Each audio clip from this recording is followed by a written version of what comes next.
You ever have one of those days where everything feels normal? Not good, not bad, just quiet, predictable, safe. Yeah, that was my morning.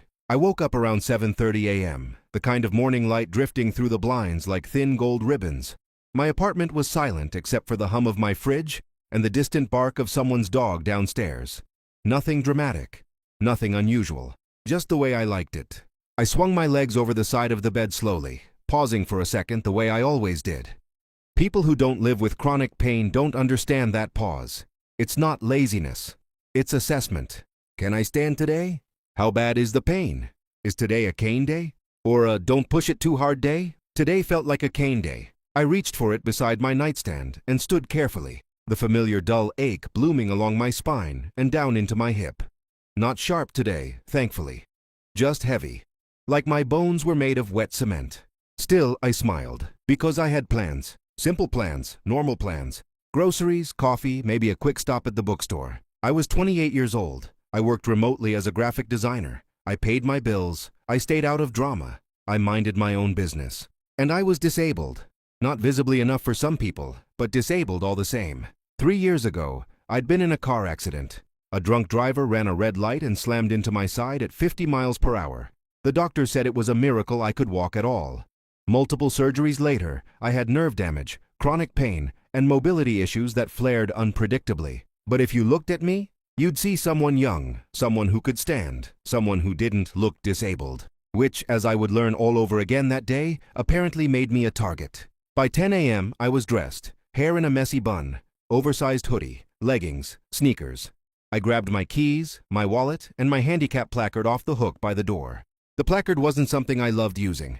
Not because I was ashamed, but because of the looks, the whispers, the side eyes, the muttered, "She doesn't look disabled." But I needed it, especially on days like this. I walked slowly to the parking lot of my apartment complex, the morning sun already warm against my skin.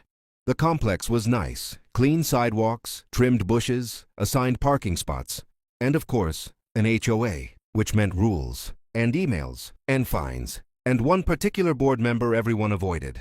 Her name was Linda. No one called her that. Everyone called her that woman. The HOA enforcer, the clipboard warrior, the queen of passive-aggressive emails and parking violation warnings. I'd seen her around, late 40s or early 50s, always perfectly styled blonde hair, always oversized sunglasses, always walking around like she owned the place, even though she rented just like the rest of us. She had complained about everything from kids playing too loudly to the color of someone's welcome mat. But I'd never interacted with her directly, until that day. The grocery store was only 10 minutes away. When I pulled into the parking lot, I was relieved to see a handicap space open near the entrance. I parked, hung my placard from the mirror, and sat there for a moment, gathering energy. Chronic pain isn't just pain. It's fatigue. It's mental math. It's constantly budgeting your strength. I stepped out of the car, locked it, and started toward the entrance. That's when I heard it. "Excuse me!" The voice was sharp, loud, unfriendly. I turned slightly. A woman was striding toward me across the lot. Tall, rigid posture, oversized sunglasses, tight smile. "Linda!" Even though we weren't at the apartment complex. My stomach tightened instantly. She stopped about 3 feet in front of me, arms crossed, chin lifted like she was already judging me. "Is that your car?" she asked, gesturing toward my vehicle. "Yes," I said cautiously. "And that handicap placard?" "Yes." Her lips pressed into a thin line. "You're far too young to be using that," she said flatly. "Those spaces are for people who actually need them." I blinked, once, twice. "I do need it," I said calmly. She let out a short, disbelieving laugh. "Oh, please, you walked perfectly fine from your car. I see people like you all the time, abusing the system, taking spots from real disabled people." The words stung, even though I'd heard variations of them before. "I'm not discussing my medical history with you," I said. "Have a nice day." I turned to walk away. "Big mistake." She stepped directly into my path. "No, you're not walking away," she snapped. "You think you can just steal resources meant for others and face no consequences?" Heads were starting to turn. People nearby slowed their steps. I felt the heat rise in my cheeks. "Move," I said more firmly. "You should be ashamed," she continued. "Young people today are so entitled. You all want special treatment without earning it." I took a slow breath. "Please leave me alone." That should have been the end of it. But Linda wasn't done. She reached out and grabbed my placard. For a second, my brain didn't process what was happening. Her hand was actually on my legally issued handicap placard. "Hey, don't touch that," I said, startled. "This is going to the store manager," she declared. "They need to know you're committing fraud." I reached for it. She yanked it away. And then, with a sharp, violent motion, she tore it in half, right there, in the middle of the parking lot. Plastic cracking, paper ripping, people gasped. I froze. There's a moment after something shocking happens where your brain just stalls, like it's buffering. Did she just? No, she couldn't have. But she did. My legal documentation, destroyed in front of strangers. "You're unbelievable," she said, tossing the torn pieces at my feet. "Absolutely unbelievable." Something in me snapped. "You just committed a crime," I said, my voice shaking. She scoffed. "Oh, please, call the police. I'd love to explain how you're scamming the system." Someone behind us spoke up. "Lady, you can't just destroy someone's property." Another voice. "Yeah, that's messed up." Linda turned toward them, indignant. "Mind your business. I'm protecting actual disabled people."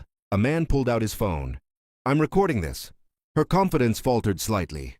Good. I bent down slowly, picking up the broken pieces of my placard. My hands were trembling, not just from anger, but from the adrenaline flaring my nerves. "You have no idea what someone's going through," I said, standing again. "No idea." She waved a dismissive hand. "Spare me the sob story." That's when a store employee approached. "Is everything okay here?" he asked carefully. "No," I said. "This woman just destroyed my handicap placard." Linda immediately pointed at me. "She's lying. She's faking a disability and abusing the parking." The employee looked overwhelmed. I think we should call the manager." "Yes," I said, "and the police." Linda smirked. "Go ahead." So we did. While we waited, the crowd grew. More phones came out, more whispers. I could feel eyes on me, judging, sympathizing, recording. The store manager arrived first. Then, within minutes, a police cruiser pulled into the lot. 2 officers stepped out. The mood shifted instantly. One officer approached us. "What seems to be the issue?" I held up the torn placard. "She destroyed my legally issued handicap placard." Linda crossed her arms. "She's lying about being disabled." The officer looked at Linda. "Ma'am, that's not your determination to make." He turned to me. "Do you have identification?" I handed it over, hands still shaking. The second officer examined the broken placard pieces. "This is government issued," he said. "Destroying it is considered destruction of property." Linda's face paled slightly, but I was just...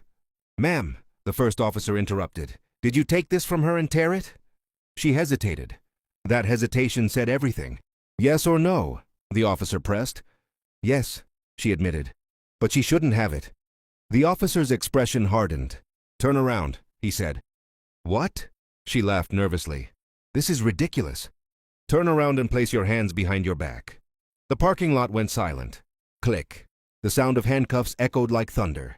Linda's protest turned into panicked rambling as the officers read her rights. People were openly filming now. Some clapped, some gasped, some shook their heads in disbelief.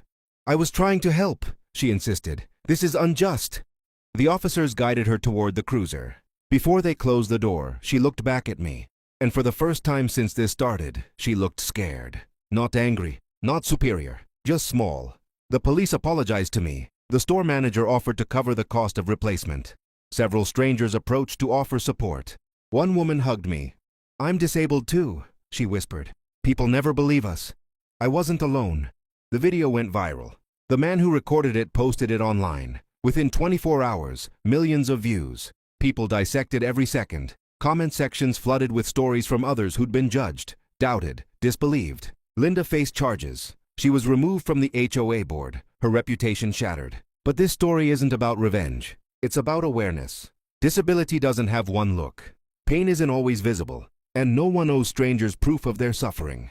If you've ever been doubted, if you've ever been judged, if you've ever been told you're too young, too normal, too healthy to be struggling, you're not alone, and your experience is valid.